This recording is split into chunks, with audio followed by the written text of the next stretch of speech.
చాలా రోజుల తర్వాత రాజుల గ్రంథంలో మనం చాలా రోజుల తర్వాత వస్తా ఉన్నాం. కొన్ని విషయాలు నేర్చుకోవడానికి ప్రయత్నం చేద్దాం. రాజుల మొదటి గ్రంథము 19వ అధ్యాయము 9వ వచనం నుండి ఒకసారి చదువుకొని దాంట్లో ఉన్నటువంటి భావాన్ని లేదా దాంట్లో ఉన్నటువంటి సత్యాన్ని గ్రహించేదానికి ప్రయత్నం చేద్దాం. చదువు. రాజుల మొదటి గ్రంథము 19వ అధ్యాయము 9వ వచనాన్ని మనం చదువుదాం. 301వ పేజీ నంబర్ 301వ పేజీ లేదా 300. అచ్చట ఉన్న ఒక గృహంలో చేరి బస చేసేది. యెహోవా వాక్కు అతనికి ప్రత్యక్షమై ఏలియా ఇచ్చట నీవేమి చేయుచున్నావు అతనిని అడగగా అతడు ఇశ్రాయేలు వారు నీ నిబంధనను త్రోసివేసి నీ బలిపీఠమును పడగొట్టి నీ ప్రవక్తలను ఖడ్గము చేత హతము చేసిరి. సైన్యముల అధిపతి యెహోవా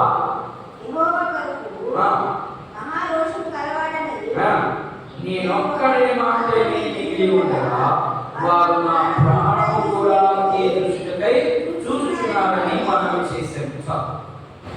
చదవబడినటువంటి వాక్య భాగంలో నుంచి ఇక్కడ ఏలియా అంటేనే అందరికీ అందరికీ తెలిసినటువంటి ప్రవక్త. ఆయన దేవుడు ఏర్పాటు చేయబడినటువంటి ప్రవక్తల్లో అద్భుత కార్యాలు చేసినటువంటి గొప్పవాడు, ఎవరికి వినిదిరిగినటువంటి వ్యక్తి. ఎందుకంటే ఆ రోజుల్లో దేవుని సేవ చేయడం అంత తేలికైన పని కాదు. ఎందుకంటే అక్కడ ఉన్నటువంటి పరిస్థితుల ప్రభావాన్ని బట్టి, అక్కడ ఉన్నటువంటి నాయకులను బట్టి దేవుని సేవ అంత తేలికగా ఎవరు చేయలేకపోయారు. కానీ ఏలియా పేరు ఎత్తితేనే ఆ ఇశ్రాయేలు ప్రాంతం అంతా గడగడలాగిపోయేది. ఎందుకంటే ఆయన అంత గొప్ప ప్రవక్త. ఆయన చేసినటువంటి అద్భుతాలు, మహా అద్భుతాలు చాలా ఉన్నాయి.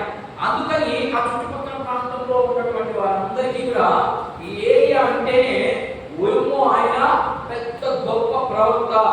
దేవుడు ముఖాముఖిగా ఆయనతో మాట్లాడతాడు. ఆయన ప్రార్థనలో అంత బలం ఉంది. ఆయన అంత ధైర్యమైనటువంటి వ్యక్తి ఎవరు లేరు అనే భావన ఆ రోజుల్లో ఎక్కువగా ఉండేది. అందుకని ఏలియా అంటేనే మనకి ఏం గుర్తుకు రావాలి అంటే, ఏలియా విషయంలో ఒక్క అద్భుతం చెప్పండి. ఆయన చేసే చాలా అద్భుతాలు చేశాడు. ఆ అద్భుతంలో ఒకే ఒక అద్భుతం మనుషుల యొక్క హృదయాన్ని అట్లాగే కదిలించేస్తుంది. అలాంటి ఒక విషయం చెప్పండి మీరు గుర్తుంటే. ఒక అద్భుతం, చాలా అద్భుతం. అది మహా అద్భుతం. అద్భుతం వేరే, మహా అద్భుతం వేరే. అద్భుతం అంటే సత్యం అంటే ఆవడం ఇవన్నీ అయితే అద్భుతాలే కాదు. అద్భుతం అంటే అది స్థిరస్థాయిగా నిలబడిపోయినటువంటి మాటగా ఉన్నప్పుడే అది అద్భుతంగా మనము అనుకోవాలి. ఏంటి ఆయన చేసినటువంటి అద్భుతం? ఏలియా భక్తుడు చేసినటువంటి, ఆయన సేవ చేసినటువంటి ఆ సేవా పరిచర్యలో ఎన్నో అద్భుతాలు చేశాడు.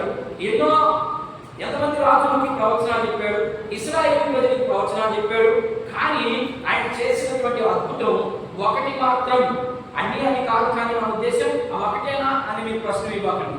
ఎందుకంటే అది ఎక్కువగా మనుషుల హృదయాలను కదిలించగలిగినటువంటి ఒక అద్భుతం చేశాడు. ఆ అద్భుతం మీరు ఎవరైనా చెప్పగలరా? గుర్తుందా?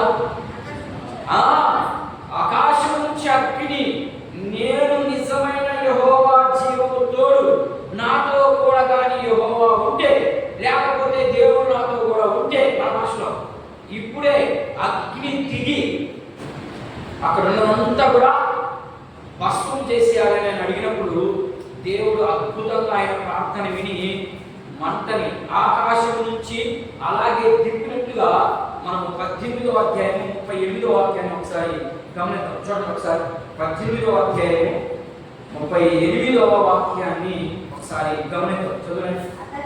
అతడు ఇలాగ ప్రార్థన చేయుచుండగా యెహోవా అగ్ని దహన బలి అగ్ని ఆయన బాగా చదవాలి. యెహోవా యెహోవా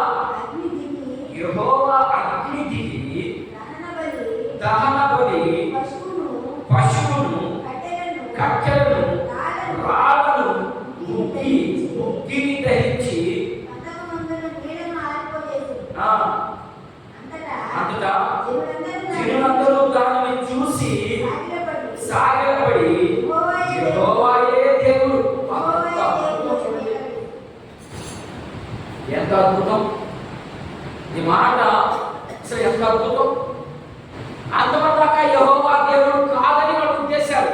అక్కడ ఉన్నటువంటి ప్రజల ఉద్దేశం ఏంటంటే యెహోవా దేవుడు కాదని కదా ఆ పదాన్ని బట్టి మనం అర్థం చేసుకోవాల్సింది. అక్కడ ఉన్నటువంటి ఇశ్రాయేలుకి ఐగుప్తు నుంచి వచ్చిన తర్వాత బాగానే ఉన్నాడు. కొంతకాలం జరిగిన తర్వాత దేవుణ్ణి మర్చిపోయారు. దేవుని ఉన్నత స్థలాల మీద విగ్రహాలు ఏర్పాటు చేసి, లేకపోతే వాడికి కావలసినటువంటి బలిపీఠం మీద లేనిపోనివన్నీ చేసే స్థితికి దిగుచేశారు.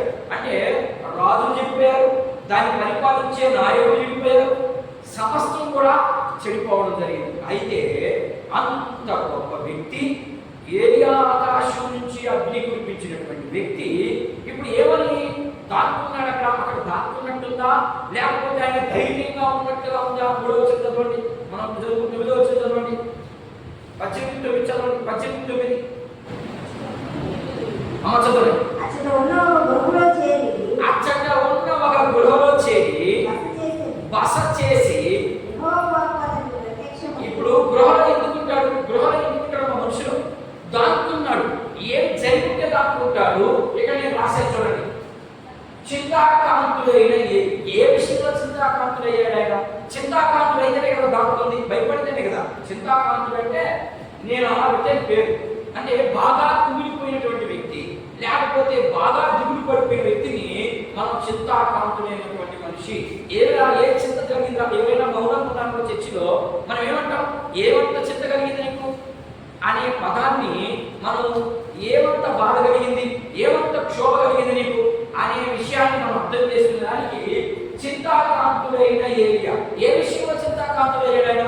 ఆయన ఇశ్రాయేలు జనంలో ఏర్పాటు చేయబడినటువంటి వ్యక్తి, దేవుడు తన పరిచర్య నిమిత్తమై ఏర్పాటు చేయబడినటువంటి వ్యక్తి, పిలుపుగలిగిన వ్యక్తి, ఆకాశం నుంచి అగ్ని కురిపించగలిగినటువంటి వ్యక్తి, చనిపోయినటువంటి మనిషిని లేవనెత్తగలిగిన కెపాసిటీ కలిగినటువంటి వ్యక్తి. అయినా కూడా ఒక స్త్రీ నిమిత్తము భయపడిపోయాడు. తన ప్రాణము పోతుందని వీడిని దాక్కున్నాడు. మరి దాన్ని బట్టి నేను ఇక్కడ దీనికి ఒక పేరు పెట్టడం జరిగింది. ఆ పేరు అంటే చింతాకాంతుడైన ఏలియా. ఏ విషయంలో చింతాకాంతుడయ్యాడంటే సేవకుడు గొప్పవాడాయన, చాలా గొప్ప వ్యక్తి. ఇశ్రాయేలులో అంత గొప్పవాడు ఇంకొకడు లేడు ఆ రోజుల్లో. మరి అలాంటి వ్యక్తే దాక్కున్నాడు అంటే ఏమి జరిగి ఉంటుంది? ఇక్కడ రాశాను, సేవకుడు భయపడి దాక్కున్నాడు. ఎందుకు దాక్కున్నాడంటే అక్కడ యెజబెల్ అనే ఒక స్త్రీ ఉంది. ఆ యెజబెల్ అనే స్త్రీకి ఈ విషయం అంతా తెలుసు, కానీ ఒకసారి టూకీకి అట్లా అర్థం చేసేదానికి నేను చెప్పేదానికి ప్రయత్నం చేస్తాను. యెజబెల్ అనే వ్యక్తి ఏం చేస్తా వచ్చింది అంటే మహాదేవుడైనటువంటి యెహోవా దేవుడికి వ్యతిరేకమైనటువంటి వాటిని పులిపిట్టు మీద పెట్టి, దేవతా స్తంభాలను పెట్టి, విగ్రహాలను పెట్టి, దేవుడి యొక్క ఉన్నత స్థలాలన్నింటినీ కూడా పడగొట్టి, పులిపిట్టని పడగొట్టి, ఆమె ఏదైతే అనుకున్నదో, ఏదైతే తన మనసుకు వచ్చిందో, ఏదైతే తను చేయాలనుకున్నదో అవన్నీ చేయాలని నిశ్చయించుకొని యెహోవా దేవుని పేరుతో ఉన్నటువంటి పులిపిట్టులన్నీ మనం మన భాషలో బలిపీఠ అంటాం కదా. అంత గొప్ప వ్యక్తి, అంత భయంకరుడు. మరి ఒక్క స్త్రీ విషయంలో ఎందుకు దాక్కున్నాడు? ఎందుకు అంత చింతాకాంతుడు అయ్యాడంటే మనం కొన్ని వచనాలను పరిశీలన చేసేదానికి ప్రయత్నం చేద్దాం. 10వ వచనం నిదానంగా చదువుకుంటారు. అతడు ఇశ్రాయేలీయుల వారు నీ నిబంధనను త్రోసివేసి నీ బలిపీఠములను పడగొట్టి నీ ప్రవక్తలను ఖడ్గము చేత హతము చేసిరి. సైన్యములు అధిపతి యెహోవా కొరకు మహారోషము గలవాడనై నేను ఒకడు మాత్రమే మిగిలి ఉండగా వారు నా ప్రాణము కూడా చూచుటకై చూచుచున్నారని మనం చేసిన దేవుడు అడిగాడు. ఏలియా, నేను ఎక్కడ ఉండమన్నాను? నేను ఏ ప్రాంతంలో ఉండమన్నాను? నేను ఆ ప్రాంతానికి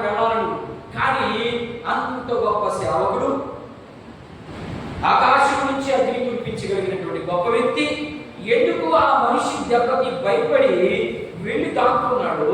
దాక్కున్న తర్వాతనే ఇప్పుడు వెంటనే యెహోవా దేవుడు ఆయనకి ప్రత్యక్షమయ్యాడు. ఆయనకి ప్రత్యక్షమయ్యి ఇలా మాట్లాడుతున్నాడు, ఏదో వచ్చాము ఇక్కడికి అని అన్నప్పుడు ఏలియా ఆయనకి సమాధానం చెప్తా ఉన్నాడు, అయ్యా నేను ఒక్కడనే రోషము కలిగిన వాడిని అన్నాడు. రోషం కలిగిన వాడైతే అదే ప్రాంతంలో సేవ చేయాలన్నా లేకపోతే తోకము సుకొని గృహలో దక్కమన్నా అంతే కదా. నలచదునేనా మీకు అర్థమవ్వాలి వాక్యం అర్థం చేసుకోవడానికి ప్రయత్నం చేయి. చదువు. నేను ఒక్కడిని మాత్రమే మిగిలి ఉన్నాను. 10వ వచనం 4వ వైపు 10వ వచనం యెహోవా కొరకు మహారోషము గలవాడనై నేను ఒక్కడిని మాత్రమే మిగిలి ఉండగా వారు నా ప్రాణము కూడా తీర్చుటకై చూచుచున్నారని మనవి చేసెను. దేవుడు అడిగాడు, ఏది ఎక్కడ ఉండమన్నాను నేను, నువ్వు ఎక్కడికి వెళ్ళావు? నేనున్నమన్న చోటు ఏది, నువ్వు వెళ్ళే చోటు ఏది అని ఎప్పుడైతే దేవుడు ప్రశ్నించాడో దేవుడికి సమాధానం చెప్పేదానికి ఏలియా ప్రయత్నం చేశాడు. ఏం చెప్తున్నాడు, అయ్యా నేను మాత్రమే రోషం కలిగిన దేవుడిని, ఇదిగో నీ ప్రవక్తలందరినీ ఆ యెజెబెలు చంపించేసింది, ఇక నేను ఒక్కడినే మిగిలింటే నేను రోషం కలిగినాడని ఎలా చెప్పుకోగలిగినా?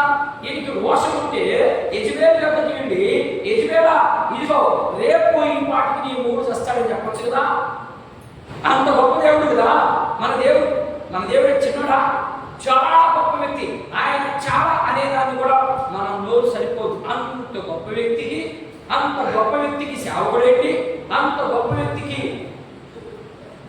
పరిచయం చేసే వ్యక్తి ఉండి ఆయనే భయపడిపోయి మనం ఏం చెప్తున్నాడు, నేను రోషము కలిగినటువంటి వాడిని అంటున్నాడు దేవుడితో. నిజంగానే రోషం కలిగి ఉన్నాడా? రోషం కలిగి ఉంటే ఖచ్చితంగా ఎవరైతే తిట్టాలి? ఎక్కడైతే వ్యతిరేకత ఉందో, ఎక్కడైతే నీకు తిరుగుబాటు చేస్తున్నారో అదే తిరుగుబాటు కలిగిన ప్లేసులో ఉండి నువ్వు వాళ్ళందరూ నోరు ముయిస్తే అప్పుడు నువ్వు రోషం కలిగి ఉండి, అంతే కదా. అంతేనా కాదు మన భాషలో. మరి ఈయన ఏం చేశాడు? ఇప్పుడు యెజెబెలుకు భయపడి వెళ్ళిపోయి దాక్కున్నాడు. ఎక్కడ? గృహలో దాక్కున్నాడు. గృహలో దాక్కుండగానే యెహోవా వాక్కు ఆయనకు ప్రత్యక్షమైంది. యెహోవా వాక్కు ఆయనకు ప్రత్యక్షమయ్యి, నువ్వు ఎందుకు వచ్చావు ఇక్కడికి? అయ్యా ఇది పరిస్థితి కాబట్టి ఆ యెజెబెలు దెబ్బకి నేను ఎందుకని యెజెబెలు దెబ్బకి ఎందుకు భయపడాల్సి వచ్చింది?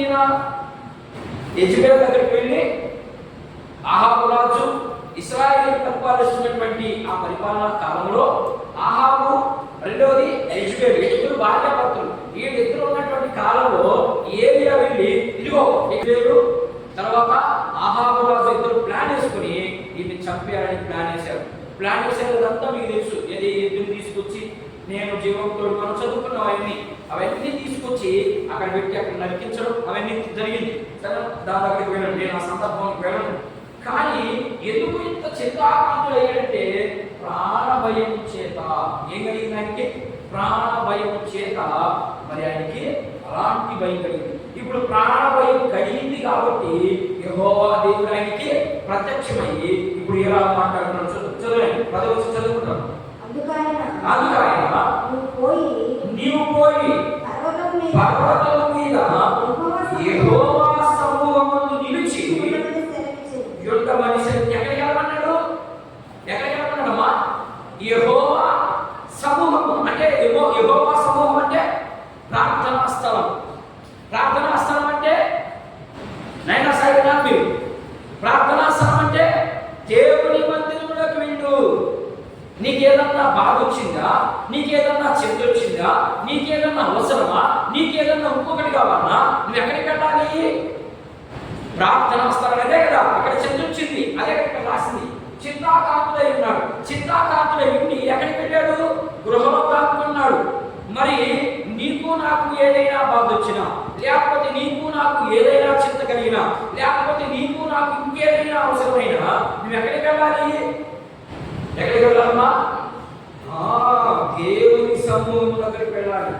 దేవుని సమూహం దగ్గరికి వెళితే దేవుడు ఇప్పుడు ఏం చేస్తాడో కొన్ని విషయాలు చూడండి. చదువు. అంతటా యెహోవా ఏంటంట? యెహోవా వైపున సంచరించగా ఏమొచ్చింది? చింతాకాంతుడై ఉన్నాడు. దేవుడు ప్రత్యక్షమయ్యాడు. దేవుడు మాట్లాడాడు. ఇప్పుడు ఏలియా ఎక్కడికి వెళ్ళాడు? ఆ పర్వతం దగ్గరికి.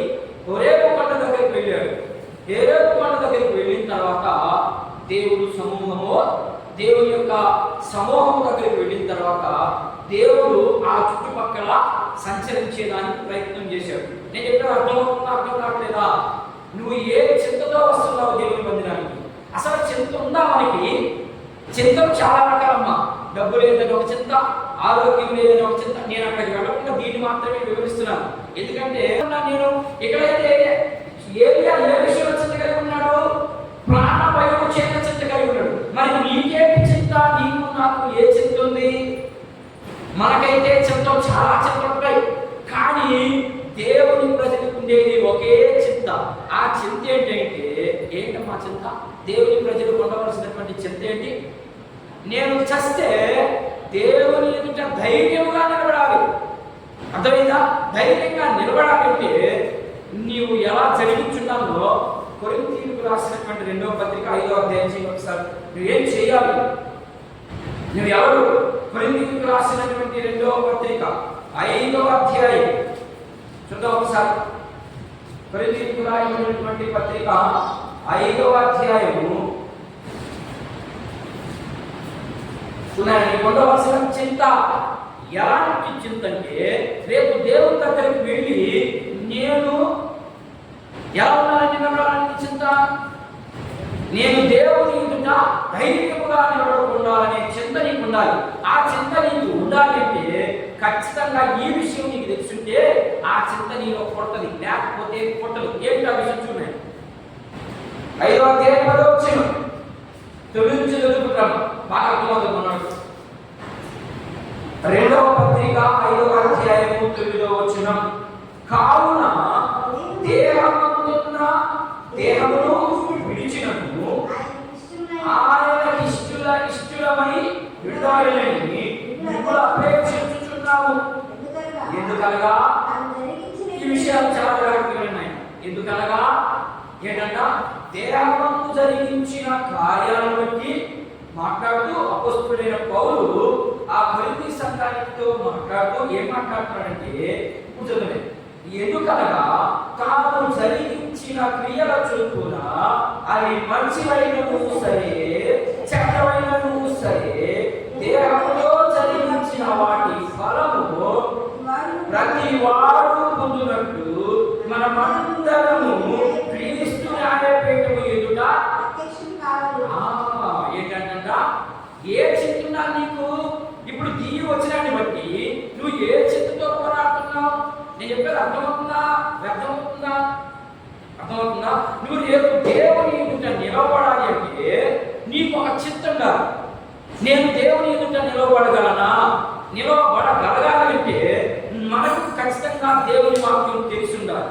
దేవుని వాక్యము ఏం చెబుతుందో మనకు అర్థమైతే రేపు దేవుని ఎదుట నిలబడేదానికి మనం సిద్ధపడతాం. అలా దేవుని వాక్యం మనకు తెలియకపోతే మనము దేవుని దగ్గర మేము ఉంటాం అని అనుకుంటావేమో, కానీ నువ్వు అక్కడ ఉండలేవు. నువ్వు అక్కడ ఉండాలి అంటే ఈ వాక్యాన్ని క్షుణ్ణంగా మనం అర్థం చేసుకుంటే అప్పుడు నీ జీవితాన్ని మార్చుకునేదానికి కానీ, లేకపోతే సరి చేసుకునేదానికి కానీ, లేకపోతే ఒప్పుకునేదానికి కానీ నీ హృదయము ఏం చేస్తుంది? ప్రేరేపిస్తుంది నేను. ఇదిగో ఏరియా చూస్తే అంత పెద్ద ప్రవక్త చూస్తే పోయి దాక్కున్నాడు. ఎందుకని? ఎజ్బేల్ సంపదని. ఇప్పుడు దేవుడు ఎదుటికి వచ్చాడు. దేవుడు చెప్పుకుంటున్నానే ధైర్యం వచ్చింది ఆయనకి. ఏమొచ్చింది? అప్పుడు దాకా దాక్కున్న వ్యక్తి వెంటనే బయటకు వచ్చాడు, ధైర్యం వచ్చింది. దేవుడు ఆ ప్రాంతంలో తిరుగుతూ ఉన్నాడుగా. దేవుడు తిరిగితేనే ధైర్యం వచ్చింది ఆయనకి. మరి దేవుడే నీ హృదయంలో పెట్టుకుంటే నేను క్రొత్త నిబంధనకు వచ్చేసరికి ఉందని చెప్తుంది, కానీ అక్కడ ఉన్న ప్రజలకు అర్థం కాలేదు. క్రొత్త నిబంధన వచ్చిన తర్వాత అంతా క్లారిటీగా కుమ్మరించాడు దేవుడు. నీ హృదయమే దేవాలయం. నువ్వు మనుషుల చేత కట్టబడినటువంటి ఆ మందిరంలోకి వెళ్ళి ప్రార్థన చేస్తే ప్రయోజనం లేదు. ఎందుకని? నీ హృదయం అనేది దేవుని మందిరంలో ఏ చింతతో ప్రార్థన చేస్తున్నావు? ఏ చింతతో ప్రార్థన చేస్తున్నాము? మనం నాకు ఉద్యోగం రాలేదు, ఇది ఒక చింత మనకి. నాకు డబ్బులు లేవు, నాకు జబ్బు ఉంది, ఏంటి చింత? ఇవి కాదు చింత. రేపు నేను క్రీస్తు న్యాయపీఠం ఎదుట నేను ధైర్యంగా నిలబడుకునే కెపాసిటీ నాలో ఉందా? నాలో ఉండాలి అంటే ఇక్కడ చెప్తా ఉన్నాడు, నీ దేహంలో జరిగించిన కార్యములు ప్రతి దాన్ని గురించి చెప్పాలి లెక్క. చెప్తున్నాడు ఇక్కడ దేవుని వాక్యం అలా ఉంది. నువ్వు దేహంతో ఏం చేశావు? నువ్వు దేని కోసం శ్రమపడ్డది? నీ దేహం, నీ దేహము దేని కోసం చింతపడింది? దేని కోసం ప్రయాసపడింది? ఐశ్వర్యం కోసమా? హోదా కోసమా? లేకపోతే గొప్పతనం కోసమా? లేకపోతే క్రీస్తు ప్రేమను పొందుకోవాలని శ్రమపడిందా? అందుకనే ఫిలిప్పీ పత్రిక అంటాడు పౌలు గారు, నేను బ్రతుకుట కంటే చావుట మంచిదంట. ఏమ్మా ఎందుకంటాడు ఆ మాట? యేసు ప్రభు దగ్గరకు వస్తే ఆయుష్ పొడిగించబడాలి, మనకి మంచి ఆరోగ్యం రావాలి. కానీ పౌలు గారు ఏమంటున్నాడంటే, నా మట్టుకైతే చావుట బతుకుట కంటే చావుట లాభం అంటున్నాడు. ఏమ్మా చచ్చిపోయేది లాభం అంటున్నాడు ఆయన. మనమేమనుకుంటున్నాం? బ్రతుకుంటే మేలంటున్నాం. నేను క్రీస్తు దగ్గర ఉండాలి అంటే నేను బ్రతుకున్నానంటున్నాడు. ఎందుకు ఆయన మాట అన్నాడు? యేసుక్రీస్తు ప్రభు గురించి అద్భుతంగా వివరించినటువంటి వ్యక్తి, ధర్మశాస్త్రంలో ప్రావీణ్యత కలిగినటువంటి వ్యక్తి, ఆయనకి తెలియదు ఏదీ లేదు. మరి అలాంటి వ్యక్తి ఏం చెప్తా ఉన్నాడు? నేను క్రీస్తు కోసము చచ్చిపోవడం లేదనుకుంటున్నా, మీరైతే బ్రతకాలనుకుంటున్నారు, నేనైతే ఎందుకనుకుంటాడు మా మాట ఆయన? మనం ఎందుకు అనుకుంటున్నాం? మనమైతే క్రీస్తుతో ఉండి బ్రతికి ఏమేం కావాలా? పాలు కావాలా, ఇంకా నా కొడుక్కి పెళ్లి కావాలా, నా కొడుకులకి కూతురికి ఉద్యోగం కావాలా, పక్కడు పోతే పోయినారు, ఇది మన ఆశలు. కానీ ఇక్కడ పౌలు గారు ఏమంటున్నాడంటే, నేను చచ్చిపోవడం నాకు మంచిది అనుకుంటున్నా నేను. ఎందుకంటే క్రీస్తుతో కూడా నడవలేక ఆయన ఎన్నిసార్లు తల్లి తిన్నాడు, ఎన్నిసార్లు ఇడిపించుకున్నాడు, ఎన్నిసార్లు ఆయన నిమిత్తము చెరసాల్లో పడ్డాడు, ఎన్నిసార్లు భోజనం లేదో, ఎన్నిసార్లు చర్చిలో ఒక్కడే కూర్చొని ప్రార్థన చేశాడు. ఈ కష్టాలు పడలేక అందుకనే అన్నమాట అన్నాడు, నేను క్రీస్తుతో కూడా నాకు చావు అయితే మేలు, బ్రతుకుట కంటే బ్రతకడం చాలా కష్టం. ఆయన క్రీస్తుతో కూడా ఉండి, క్రీస్తు మనలో ఉండి మనం ఆయనతో కూడా జీవించాలంటే చాలా కష్టపడాలి. ఎన్నో ఎదురు దెబ్బలు, ఎన్నో అవమానాలు, ఎన్నో నిందలు, ఇవన్నీ నిన్ను వెంటాడు. పౌలు అంటాడు, నేను చచ్చేదానికైనా సిద్ధంగా ఉన్నాడు కానీ అని అంటున్నాడు. మనమైతే నేను బ్రతకాలి ప్రభా, నేను బ్రతకాలి, ఏంటి లాభం? బ్రతికావు, ఏంటి లాభం? అంత గొప్ప వ్యక్తి, ఆ వ్యక్తి చచ్చిపోవాలనుకుంటా ఉంటే నీ వల్ల నా వల్ల దూపం కొట్టించలేవు, కనీసం ఒకరికి ప్రార్థన చేసే కెపాసిటీ లేదు, కనీసం ఒకరి రక్షణలోకి నడిపించే అనుభవం లేదు. మరి మనం అయితే నేను బ్రతకాలి ప్రభువా, నేను మాత్రం బ్రతికి ఉండాల్సిందే అని కోరుకు. ఏం సుఖం? సుఖం ఏంటికి? ఏదే ఉన్నాడా? ఏదే అవకాశం? నేను నీ నిమిత్తము నేను ఏమన్నాడైనా, నీ నిమిత్తము రోషము కలిగిన వాడిని అందరినీ చంపేసింది, నేను మాత్రం అక్కడే మిగిలి ఉన్నాను అన్నాడు. ఏది నీకు ఆ రోషం? సంఘం కోసము ప్రయాసపడాలి నేను రోషం ఉందా మనకి? సంఘం ఎవరిది? నాదా? నీదా? ఎవరిది సంఘం?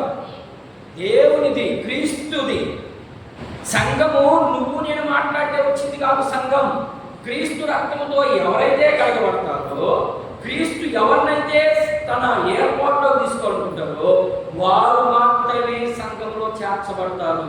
అందరికీ రాగల అవకాశం నీకు వచ్చినా కూడా నువ్వు దాన్ని సద్వినియోగం చేసుకోలేకపోతున్నావు అంటే రేపు నిలబడద్దా దేవుని దగ్గర? ఈ మాటను బట్టి నువ్వు చేసిన శరీరంతో, అంటే దేహంతో, అంటే ఈ శరీరంతో చేసిన క్రియలు మంచివైనా సరే చెడ్డవైనా సరే, ఏంటి మంచి ఏంటి చెడ్డ ఏంటి?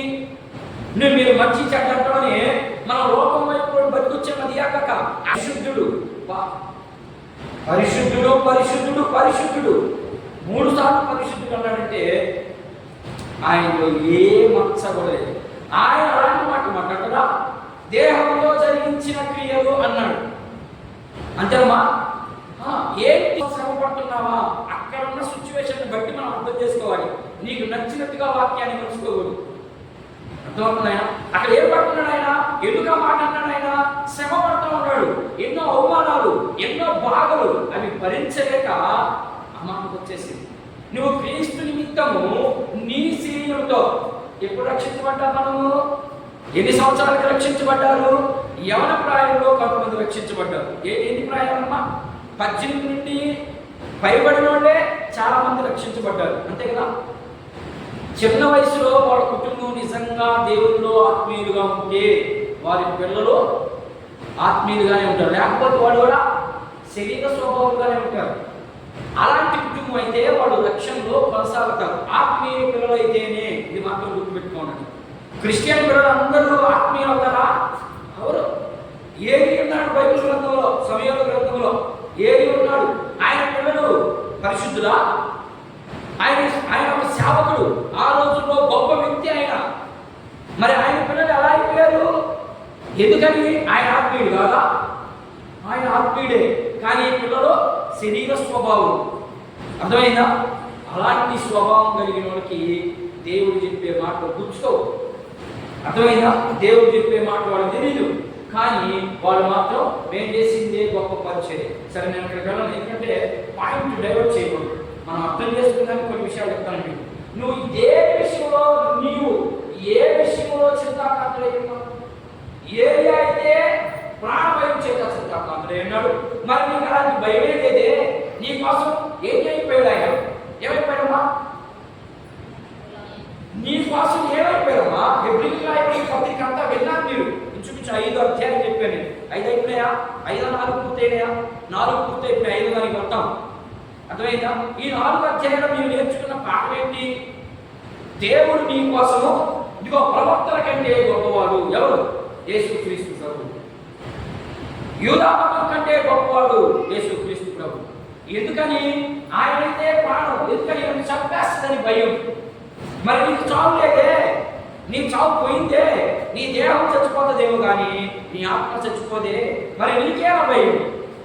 మరణం ఎదురుగా వచ్చినా ఏమనాలి? ఏమన్నా ఏమన్నాడు? మరణమా నీ ముందు ఎక్కడ? ఎక్కడ నీ ముందు రా తెలుసుకుందాం. ఉందానికా ధైర్యం? ఉందానికా దమ్ము? లేదు మనకి. మనకంతా ఉండేది ఏంటి? రా కొట్టుకుందాం, అంతే. ఇది మన దమ్ము. కానీ ఇక్కడ బైబిల్ గ్రంథంలో అలా మాట్లాడుతుంది. దేనికోసం నీ చింత, దేనికోసం నీ ప్రయాస. నీ ప్రయాస ఒక రోజు ఆగిపోద్ది. ఈ భూమి మీద పడే ప్రయాస అంతా ఒక రోజు వ్యర్థమైపోద్ది. దేనికోసం పడితే వ్యర్థమవుతుందో నేను ఆల్రెడీ మీకు చెప్పాను. ఈ లోకం కోసం జీవిస్తే అదంతా వ్యర్థమైపోద్ది. కానీ నేను లోకంతో ఉండద్దా అని మీరు ప్రశ్న వేస్తే ఉండద్దని నేను ఎందుకు చెప్పాను? ఉన్నది. ఎంత ఉండాలనో, ఎంత చెయ్యాలనో అంతే. కొలదంతా దేవుని పనిలో మనకు అనిపించుతుందా? అయ్యో, మా గ్రామంతా రక్షించబడాలి, మా గ్రామంలో ఉన్న వాళ్ళందరూ పాపంలో ఉన్నారే, ఉండాలా చిన్న మనకి? ఎవరి ప్రాయంలో? ముసలి ప్రాయం కాదు మంది. ఎవరి ప్రాయం సువార్త చేయాలనే బాధ్యత ఉందా? సువార్త సరే పక్కన మేడం, కనీసం ప్రార్థన చేయాలి. ఎవరికోసమా? కనీసం మన సంఘస్థుల కోసమైనా చేయాలి. గ్రామం కోసం పక్కన పెడదాం. ఉందా బాధ్యత? లేదు మనకి. మరి బాధ్యత లేదంటే దాని అర్థం ఏంటి? నీకు దేవుని పట్ల ఏమి లేదు? చింత లేదు, భయం లేదు. లేనప్పుడు నువ్వేం చెప్తున్నావు ఇక్కడ కొరింథీ పత్రికలో? నువ్వు దేహంతో జరిగించిన కార్యాలు, దేహంతో ప్రార్థన చేస్తావా? లేకపోతే దేహవాడు వచ్చి ఆత్మ మాత్రమే గురించి ప్రార్థన చేస్తుందా? ఏమ్మా, శరీరాన్ని అడుగులేసి ఇక్కడ ఆత్మ తీసుకొచ్చి ప్రార్థన చేయగలవా? అందుకని అక్కడ రాశాడు. మనం లాజిక్ పాయింట్ చేస్తామని పౌలు గారికి ముందుగానే తెలిసి, ఆత్మదేవుడికి ముందుగానే తెలిసి పౌలు చేత రాయించాడు. మీరు శరీరంతో చేసిన కార్యాలు ఏం చేస్తున్న? శరీరంతో కార్యాలు దేవుడికి వచ్చి కనీసం అంత ప్రార్థన చేయగలుగుతున్నారా? లేదు. మన విషయంలో కనీసం ఈదిలో తిరిగి ఎవరికైనా కొద్ది మందికైనా స్వార్థ చెప్పగలిగేదిగా? నాకు ఎందుకో పాస్టర్కి, ఇంకెవరికేమా? పాస్టర్ అమ్మకి, అంతే, వాళ్ళిద్దరికే. ఎందుకని? సంఘం వాళ్ళది. అది మన ఉద్దేశం. అలాంటి ఉద్దేశాల్లో ఉన్నాము కాబట్టి ఈరోజు సంఘాలు పాడైపోతా ఉన్నాయి. సంఘాలు పాడైపోవడానికి బలమైన కారణం ఏంటంటే సాతాను బలంగా ఉపయోగించుకుంటా ఉన్నాడు దాన్ని. అదే వాక్యం మనకు తెలుసుంటే, దేవుడి చింతం మనకు తెలుసుంటే మనం వాడికి లోబడం. మనం లోబడిపోతున్నాం కాబట్టి నాకెందుకో, నాది కాదా సంఘం, నాది కాదు కదా సంఘం, అంతే కదా అనే ఉద్దేశంలో వెళ్ళిపోయి సంఘాలలో అన్నీ భ్రష్టు పట్టిపోతాం. కారణం ఏంటంటే దేవుని చిత్తాన్ని జరిగించాలని ఆలోచన లేదు. అందుకనే ఒక 10 మంది అనుకో అంతే చీపోవడం అంతే. మా అక్కోళ్ళు, మా తమ్ముడోళ్ళు, ఆ తర్వాత వచ్చి మా అక్కోళ్ళు, నా ఇంటి పక్కోళ్ళు, చాలు చాలు ఇక్కడ అదే సంఘంలో చూడండి. కాబట్టి ఎందుకని ఇది నాకు నాయన ఇక సార్ ఇక కొన్ని విషయాలు చెప్పి నేను ముగిస్తాను. ఎందుకంటే